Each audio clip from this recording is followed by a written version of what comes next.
मुख्यमंत्री युवा कार्य प्रशिक्षण विद्यार्थ्यांना सोबत घेऊन गेले अनेक दिवसांनी आंदोलन करत असताना याच ठिकाणी ज्या ठिकाणी आपण थांबलो त्या ठिकाणी माननीय उदय सामंत साहेब आले आणि 5 दिवस अमर उपोषण असताना त्यावेळी भेट दिली आणि भेट देऊन आमची माननीय एकनाथ शिंदे साहेबांची भेट होईल आणि 15 दिवसांमध्ये ऑफिशियल भेट होईल, पण तब्बल 2 महिन्याचा कार्यकाळ बघता संपून गेला तरी देखील आमची भेट होत नाही। म्हणून पुन्हा एकदा आम्ही आंदोलन छेडण्याचा विचार करतो, तो म्हणजे गोदावरीच्या काठी नाशिक या ठिकाणी नदीच्या काठी 50 अधिक विद्यार्थी सोबत घेऊन भगवस्त्र प्रदान करून त्या ठिकाणी बारे पांडुरंगा केव्हा भेट देशी झालो परदेशी तुझ्या त्या परमात्म्याची भेट व्हावी, मग तसं मंत्री महोदयांची भेट होईल। या मुलांनी पुढे 11 महिन्यानंतर पुढे काय या ठिकाणी मानधन तत्वावर तरी मुलं घ्यावेत किंवा आमचा विचार तरी व्हावा। आमच्याकडे जे पत्र प्राप्त आहे त्या पत्रामध्ये क्लिअर लिहिलेलं आहे की कुठेही ग्राह्य धरलं जाणार नाही। मग मला सांगा, जर हे ग्राह्य धरलं जात नसेल तर मग 11 महिने प्रशिक्षण काय दिलं?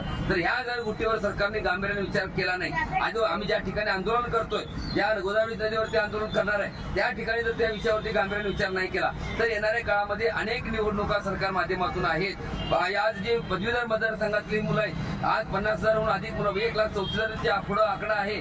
पुण्यामध्ये 6,000 मुलं आहेत, सांगलीमध्ये 6,000 मुलं आहेत, कोल्हापूरमध्ये 6,000 आहेत, सोलापूरमध्ये 4,500 मुलं आहेत। प्रशिक्षणार्थी रस्त्यावर जेव्हा उतरतील तर येणाऱ्या काळामध्ये निवडणुकीवर देखील याचा परिणाम तुम्हाला सरकारला दिसून येईल। माझी पुन्हा एकदा विनंती, ह्या भाच्याला वाऱ्यावरती सोडू नका।